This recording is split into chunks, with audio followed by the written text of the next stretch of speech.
welcome to Southern Spotlight for spring of 2025. I'm Lexi White. And I'm Delana Holmes McKenna. We begin with the proposal at the Capitol that is proving very popular on campus. The PAC program, or the Pledge to Advance Connecticut Tuition Assistance Program, pays for low-income students to attend state community colleges tuition-free. Now there's talk in the legislature about expanding PAC to the 4 regional state universities. Students at Southern are all in favor of the possible expansion. The college would be relieved off of us, and I could very much just focus more on my education and less about having to pay after I get out of college. Well, kind of first, I think it's an incredible opportunity, and it gives a lot of people the chance to pursue higher education and careers that require this level of education. There is a chance of me exceeding my credit threshold, and there's a possibility I'll have to pay out of pocket, and I can't afford that. So this program could help me financially, so I don't have to go into more debt that I already am in. No word yet when we might see a vote on House Bill 6885, the act expanding the debt-free community college program. March 31st was Transgender Day of Visibility, a day to shine light on the people who represent the T in the LGBTQ+ community. Southern Sexuality and Gender Equality Outlet, also known as the SAGE Center, hosted a brunch to highlight the national occasion. Even though SAGE members said they felt valued at the university, they've said there's situations off campus that haven't been so genuine. I can remember in 2016, I was asked to leave my place of employment because of how I showed up, and I was compared to that of a typical cisgender male, and really was humiliated, right? The SAGE Center makes sure that LGBTQ+ students have a safe space on campus. Many of those students came to the brunch. Some allies showed their support of the community, helping to make everyone feel welcome. Now that we've highlighted some events within the university, it's time to recognize some successes outside of Southern. A high school student from Waterbury has created his own clothing brand. He draws his own designs, creates the order packages, and uses his creativity to make his manifestations come true. From an idea to a creation, Sean Bigby created his own clothing line, Fate Undecided. This is me, this is what I love to do. Everybody was always trying to tell me how to live my life. You know, that's why I was like, my fate's undecided. I'm gonna do what I want to do. Sean started Fate Undecided a year and a half ago and says he's sold over 10,000 items of clothing so far. Being a high school senior at Waterbury Career Academy, Sean says he's been getting recognized by more people than he thought he would. Like one day I dropped a package off to one of my teachers, and like the students were like, you got some Fate Undecided? I'm like, wow, that's crazy. Like, I really don't want to fall out of love with this. Like, I love wearing clothes, I love making clothes, I love seeing people in my clothes. Like, while there's been a lot of praise within the community, Sean says having eyes on him comes with a price. Sometimes his classmates treat him differently. Like, it really does happen, like, you know, people coming up to me in school, they trying to get free stuff, you know, people trying to take pictures with me, like. Once Sean gets an idea, he draws it out in his journal, then he sends those designs to his artists and manufacturers. Then within just 7 to 10 days, what once started as a thought becomes a reality. And helping to bring that vision is Gianni Francis, the web designer for the brand. Gianni created Fate Undecided's website, he puts up the prices, edits the visuals, and puts up the tracking system for their packages. Like, we're actually like booming, you know what I mean? Like, now we have a good mindset, like our minds evolve as years go on, you feel what I'm saying? I feel this dude right here is gonna be the next big thing in the industry, you know what I mean? There are many people who help bring Fate Undecided to life, like the assisting designers and the manufacturers. And the photographer for the brand is Sean's close personal friend, Keon. Keon's mom owns the building here in Bristol where they have all of their Fate Undecided photo shoots. Sean came to me when he wanted to do one of his first drops for his clothing brand, and I seen a lot of potential in him. And I really loved how ambitious he was on wanting to get everything done. So I wanted to help him. Sean and Keon have a great working relationship. Keon says he tries to completely capture the essence of Sean's clothing. No, I'm really happy for Sean and how successful he's become at a young age. I love to see it. Sean says he plans on taking his brand to the next level with pop-up shops, benefit events, and more. But it's like, I want to live a higher quality life, you know, and I want like that to be just a representation of who I am. You know, so my fate's undecided. For some, sneakers are just everyday footwear. But for one Southern student, they're a step towards building a brand. Reporter Brianna Wallen takes a look at how sophomore Aiden McRae is making his mark, one sneaker at a time. Scrubbing, spraying, and drying. These are the components that transform worn-out shoes into works of art. Sophomore Aiden McRae is the artist and CEO behind McRae Footwear Services. He says what started as customizing action figures blossomed into his very own shoe business. And then I turned into a business when I talked to my grandfather, who's an entrepreneur, and he gave me that entrepreneur mindset. And 5 years later, it's McRae Footwear Services. Aiden's business is kicking up attention, gaining traction from Otis the Owl, and even catching the eye of rapper Conceited. Look at this. Oh, nah, those are fire. Oh. He is a well-known cast member. He's a battle rapper, but he's a crazy sneakerhead. And so it was really cool to be able to work with him. Despite the time-consuming process of scrubbing, Aiden says every step is worth it. I had a customer that had an older shoe, and it was like his babies. And I fixed them up, and he was able to rewear them again. So probably just the overall feeling that I give to my customers when they open the box or open the bag and they see an almost new pair of shoes.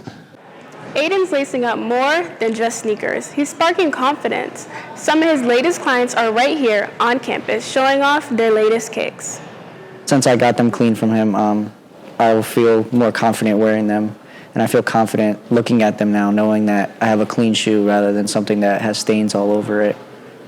JMI featured Aiden on the cover of last year's Crescent magazine. Good story to kind of promote his business, but also to highlight the Southern students on campus that do interesting things off campus. Although Aiden isn't sure where his business will take him, he leaves with this note. And don't forget to tap in to McRae Footwear Services. Peace. Reporting from New Haven, I'm Brianna Wallen. They may not be clothes or sneakers, but Southern's campus has its own treasures, if you know where to look. The Ethnic Heritage Center offers a space where people of all backgrounds can learn, share, and celebrate diversity. The center's mission is to help preserve culture, history, and identity. We've produced 4 books so far.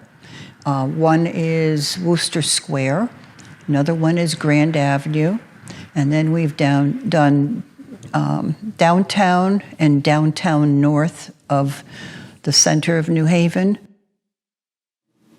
Tucked inside Southern Connecticut State University's Bewley Library is another hidden gem, the Bewley Art Gallery. Right now, the gallery is showcasing its current exhibition posters from the 1960s through 1990s. It highlights the way art was promoted decades ago. But what many don't realize is that this exhibit is just a fraction of what the gallery holds. The permanent collection is actually a treasure trove of art pieces, some of which you won't even find on Google. This is from 1776. This is actually a lithograph or an engraving that is then, once it's printed, they go back and hand color. That's just one of the works that rarely see the light of day. The permanent collection features paintings, sculptures, and even experimental pieces that span different time periods and styles. If you're looking for style on a budget, look no further than the streets of New Haven. An event called Thrift to Death is bringing together local vendors and vintage lovers from all over the region. I stopped by to see how fashion, community, and small businesses all come together. In New Haven, fashion finds a new home at Thrift to Death, a street market where style meets sustainability and everything is $50 or less. That in-person shopping experience again, that's like kind of taken out of malls and stuff. And I feel like the prices are also reasonable. You can bargain with them and stuff. So I feel like it's cool. And I feel like the competitiveness of like finding the pieces first is kind of fun too. With racks of vintage clothes, handmade jewelry, and custom accessories, this isn't your average thrift event. It's a curated community of creatives. I love that these happen, especially in New Haven. because I feel like there's so many people who need a space like this. With so many unique vendors lining the streets, it's easy to get caught up in a shopping frenzy. However, this event isn't just about vendors. It's about supporting small businesses and the local community. Each booth tells a story. Sellers aren't just vendors, they're artists, collectors, and small business owners building something bigger than a brand. I mean, for starters, like me and Chris, like we always wanted to create like a space together where there's like a group of people who can be open, can enjoy like affordability, who can also kind of express themselves through fashion, and a space where we can also help smaller businesses excel. Okay, so I started Mini P&G mainly hand making things, and in 2019 and 2020, and then it barrel rolled, and I started also selling clothes, but I was like reworking and I was knitting, and I had like a couple videos go viral, so from there I kind of just piggybacked off of the exposure that I was getting, and yeah. Organizers say the market's growing popularity shows there's a real hunger for local, affordable fashion and community-driven spaces like that. Every item bought here means more than just a new look. It's a win for small businesses and a step towards more conscious shopping. A piece of old technology is seeing new popularity. If you're really into music, there's a chance you're listening to it the same way your grandparents did, on a record player. Soleil Scott talked to a business owner who is happy that old-style listening is new again. The comeback of vinyls and record stores has made its way back into the mainstream, and Gen Z seems to be the target audience. Seabug Records, located in small-town East Windsor, seems to be a hidden gem. A needle tracing a vinyl seems like the most sought-out way to listen to music. Located on the second floor of the Vintage Shops on Bridge Street, the store boasts over 30,000 LPs, 45s, and even the now defunct 8-tracks.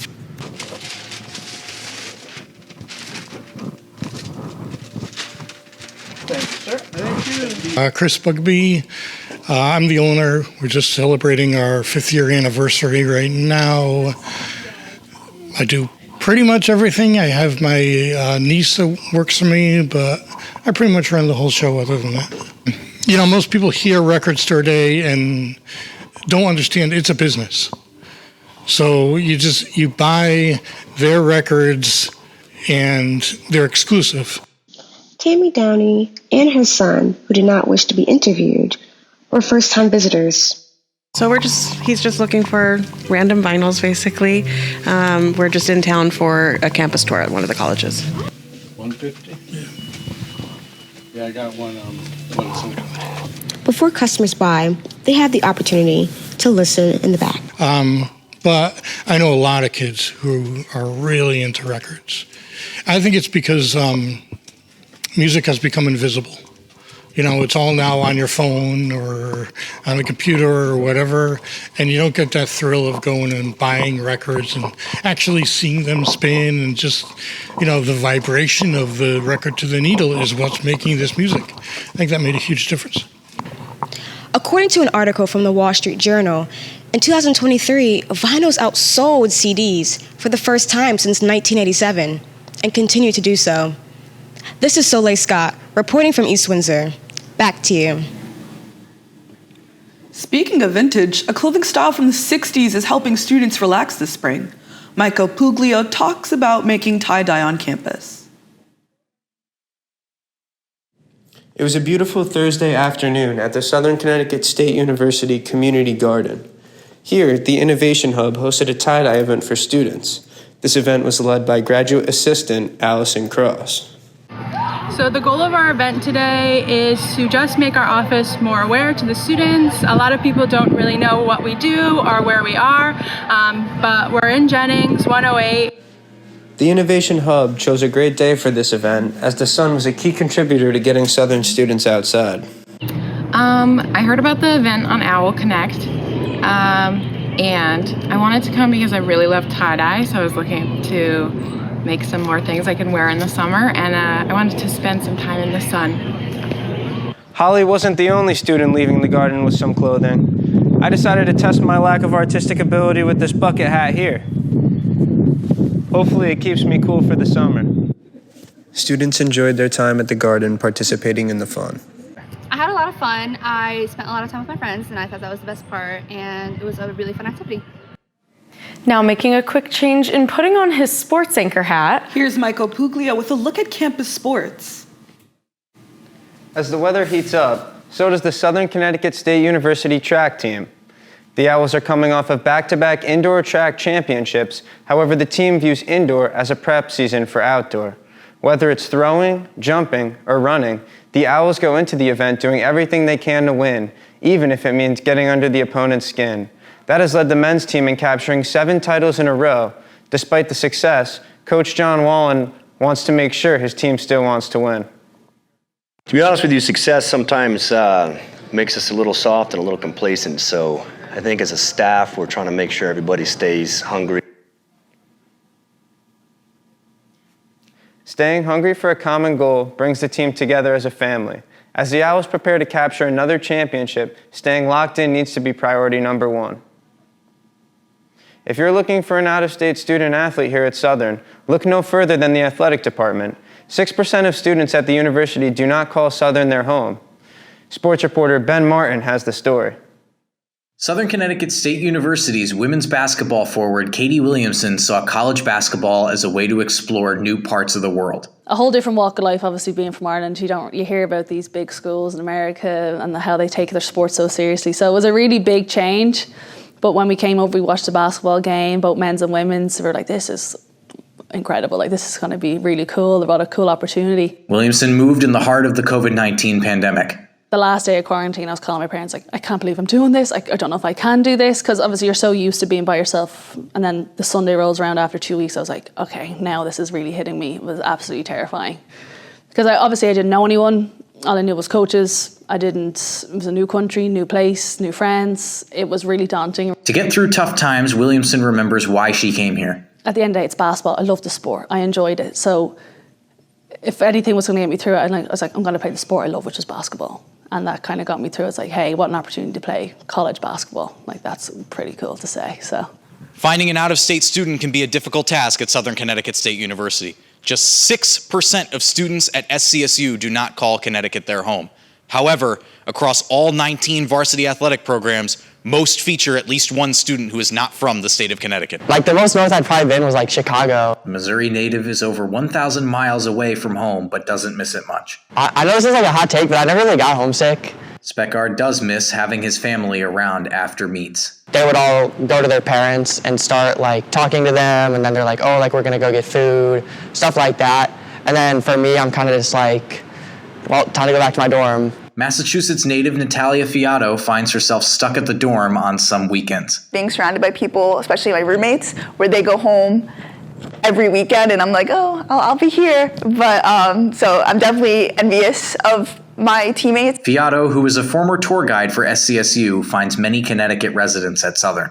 Out-of-state people definitely should come to Southern, not just athletes either. I think people from other states should just come to Southern because it's a good school. Southern's great, but there's so many people from Connecticut here. I wish there were more people that weren't from Connecticut and like had more experience. When I meet someone from Massachusetts, I'm like, oh my gosh, you're from Massachusetts too, and I just like connect with that person immediately. I wish there was more of that, and I definitely think out-of-state people definitely should come to Southern.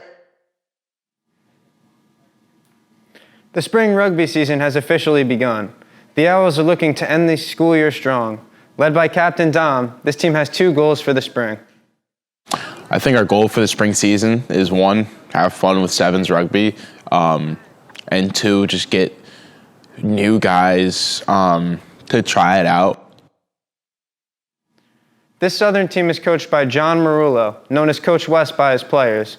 Coach West embodies the Southern rugby culture, as he was once a player back in his college days. Southern's match versus Eastern was canceled. Over the weekend, the Owls competed in a 9-team tournament at Central Connecticut State University, where the team finished in 5th place. Southern was one of 4 local schools dribbling it out at the Elm City Extramurals basketball tournament.